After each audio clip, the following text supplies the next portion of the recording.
அன்னை ராஜ்மோகன் அவர்களை பத்தி தான் இந்த பதிவு. அன்னை ராஜ்மோகன் அவர்கள் என்ன சொல்லியிருந்தார் அப்படின்னா, எங்கள் முதல்வர் விஜய் அவர்கள் சட்டப்பேரவையில் லைவ் கொண்டு வருவதை உறுதிப்படுத்தியுள்ளார். அதுவே ஒரு பெரிய மாற்றம் என்று சொல்லியிருந்தார். மக்களுக்கு தெளிவாக நடப்பதை எடுத்து சொல்வதற்காக லைவிலேயே சட்டமன்றம் நடக்கும் என்று அண்ணன் அறிவித்துள்ளார் என்று உருட்டியிருந்தார். இன்று சட்டப்பேரவை ஆரம்பித்த 2வது நாளே இருட்டடிப்பு செய்து நாங்கள் சொல்வது எல்லாமே பொய்தான், எங்களை நம்பாதீர்கள் என்று அவரே நிரூபித்துள்ளார். அதைத் தொடர்ந்து சிங்கப்பெண் அதிரடிப்படைகள் சிறப்பாக வலம் வந்து கொண்டிருக்கிறார்கள்.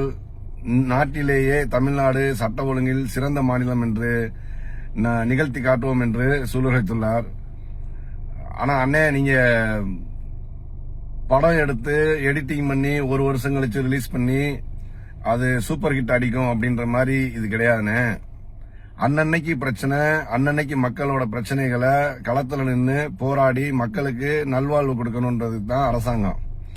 அதுக்கு தான் உங்களை தேர்ந்தெடுத்து உட்கார வச்சிருக்காங்க. நீங்க 100 குழந்தைங்களை சிதைச்சு கொன்னுட்டு ஒரு குழந்தையை காப்பாத்துவோம் அப்படின்ட்டு ஒரு ஸ்டேட்மெண்ட் கொடுக்கறதுக்காக உங்களை தூக்கி உட்கார வைக்கல. சட்ட ஒழுங்கு அப்படின்றது அன்றாட பிரச்சனைகளை துரிதமா செயல்பட்டு மக்களை பாதுகாக்கிறது.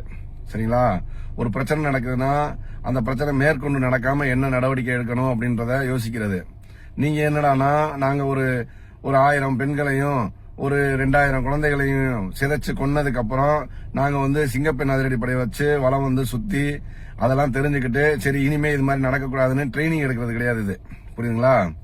30 நாளா இவ்வளவு குழந்தைகள், இவ்வளவு பெண்கள் சிதைக்கப்பட்டிருக்காங்க. இவ்வளவு பிரச்சனைகள் சட்ட ஒழுங்கு, மது போதையில, குடி போதையில அஞ்சஞ்சே சண்டை போட்டு பிரச்சனைகள் சட்ட ஒழுங்கு ஏற்பட்டுக்கிட்டு இருக்கு. அதெல்லாம் பத்தி உங்கள்ட்ட கேள்வி கேட்டா நீங்க என்னடானா, நாங்க முதன்மை மாநிலமா கொண்டு வருவோம். உங்களை என்ன நிதி மேலாண்மையில முதன்மை மாநிலமா கொண்டு வர சொல்லி நாங்க டைம் கொடுக்க சொன்னோம்?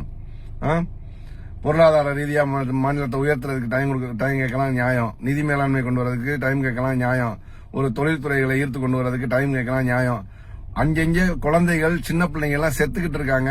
அவங்களுக்கு பாதுகாப்பு இல்ல, சட்ட ஒழுங்குகளின் கேள்வி கேட்டா அதற்கான நடவடிக்கைகள் எடுக்கிறத விட்டுட்டு நீங்க சினிமா டைலாக்லாம் அடிச்சுட்டு போயிருக்கீங்க. தயவு செஞ்சு உங்க சினிமாட்டிக்கை ஒதுக்கி வச்சுட்டு மக்களின் நலனுக்காக சிந்திச்சு செயல்பட உங்களை தாழ்மையுடன் கேட்டுக்கொள்கிறேன்.